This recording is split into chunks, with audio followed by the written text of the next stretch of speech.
আমরা আইডিয়াটা যখন তৈরি করলাম, কেননা একটা আইডিয়া লেভেলে ছিল, এবং আইডিয়া লেভেল থেকে এটা যখন আমরা মাঠে নিয়ে আসার জন্য যে প্ল্যানটা করেছে আকরাম খান এবং তার টিম এখানে, এবং আমার কাছে যেটা মনে হয় যে ডিসেন্ট্রালাইজেশনটা শুধুমাত্র ক্রিকেটের প্রতিযোগিতামূলক না, প্রত্যেকটা জেলা যেন তার নিজস্ব জেলার যে ক্রিকেট সত্তা আছে সেটা যেন তারা প্রস্ফুটিত করতে পারে, বিভিন্ন উপজেলা থেকে স্ট্রং প্লেয়ারগুলো জেলাতে এসে খেলতে পারে, সেই জেলা একটা ভালো নট অনলি ক্রিকেট টিম করতে পারে, একটা ক্রিকেট পরিবার তৈরি করতে পারে, সেখানে ফিজিও ট্রেনার এবং সব সাপোর্ট স্টাফগুলো তৈরি করতে পারে। এবং প্রথম ইভেন্টে যে পরিমাণ সাড়া আজকে দেখলাম, সেটা শুধু এটা চিটাং শুরু করলো, আমরা আশা করবো অন্য অন্য রিজনগুলোতে এই ধরনের সুন্দর ব্যবস্থা গ্রহণ করবে।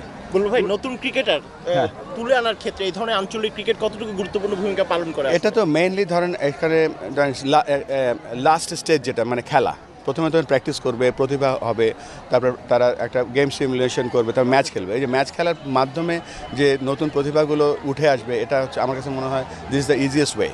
বাট এখানে শুধুমাত্র খেললেই হবে না, আমাদের কিছু কাজ আছে এখানে ট্যালেন্ট আইডিগুলো দেখা, ট্যালেন্টগুলো রিটেন করা।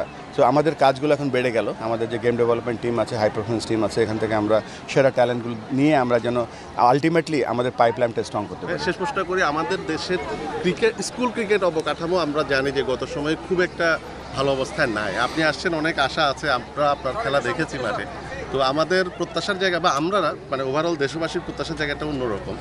স্কুলের ক্ষেত্রে বা প্রতিভা অন্বেষণ দেখেন, আগামী দিনের তামিম, সাকিব, মুশফিক, রিয়াদ এরা সব স্কুলে আছে, এবং এটা আমাদের কাজ, এবার আমার দায়িত্ব যে কীভাবে ট্যালেন্টগুলোকে আমরা নিয়ে আসতে পারবো।